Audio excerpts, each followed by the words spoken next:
I see. We're losing our grip on the moon.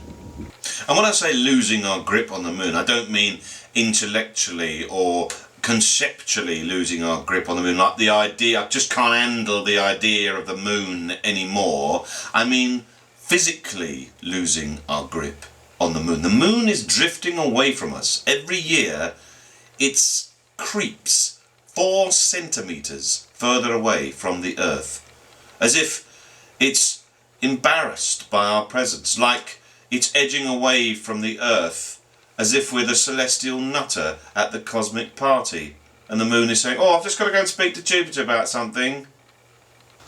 Well, 4 centimetres a year, I hear you say. That's not very much, is it? That's not very fast. I mean, sloths are probably saying, 4 centimetres a year, I'd do that in a month, easy. And then some of you might be saying, well, what's the moon ever done for me? I don't care about it. Who cares the moon's drifting away? So what? Well, I say to you, and to you, to Mr. Sloth, if you could engage in a meaningful dialogue, our fates are entwined. We need the moon for our own stability. For the moon exerts a gravitational pull upon the Earth, without which we would spin out of control like a Bedford rascal on a patch of black ice.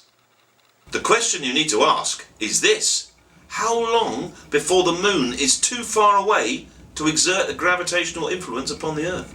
And who do you ask this question of? You'd have to apply for a job at the British Astronomical Society, and you'd have to, seem keen and say something like, my rigorous work ethic and my almost Maoist levels of self-criticism, not to mention my scrupulous personal hygiene, would be a boon to any employer. And they'd say, oh, well, he sounds great. And then they'd say, anything you'd like to ask us? And you'd say, yeah.